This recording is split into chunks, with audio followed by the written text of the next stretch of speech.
Just looking at the economy today, Federal Reserve Chair Jerome Powell says he could see an argument for cutting interest rates. If you just look at the basic data and don't look at the forecast, you would say that we would have continued cutting. The difference, of course, is at this time, all forecasters are expecting pretty soon that some significant inflation will show up from tariffs. Now, we can't just ignore that. Inflation has fallen slightly since the start of the year, while the federal unemployment rate has remained relatively unchanged over the past year. Ahead of Powell's congressional testimony, President Donald Trump said he hoped Congress would work over too late Powell for his failure to cut interest rates. He claimed cutting by multiple percentage points would save the country $800 billion per year. So far in fiscal year 2025, the U.S. has spent $776 billion in interest payments on the country's $36 trillion in debt. The average interest rate the country is paying now is slightly lower than last year, when the U.S. paid $1.13 trillion total. In the past 15 years, the U.S. has never paid less than $360 billion in interest per year. That was in 2012, when the national debt was less than half what it is today. But back to today's economy.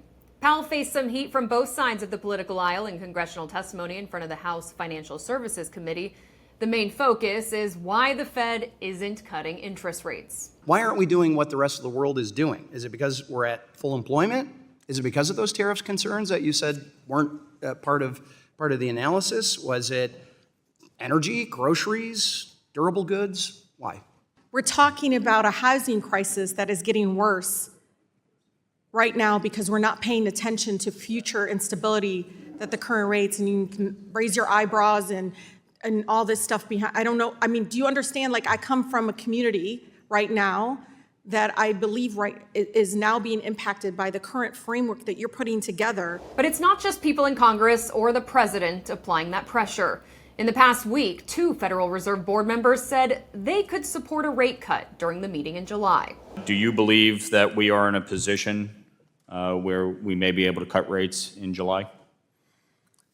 So I would say this. I think if it turns out that inflation pressures do remain contained, then we will get to a place where we cut rates sooner rather than later. But I wouldn't want to point to a particular meeting. I don't think we need to be in any rush because the economy is still strong. Traders are betting the Fed will still cut interest rates twice this year. However, they don't think the first cut will come until September.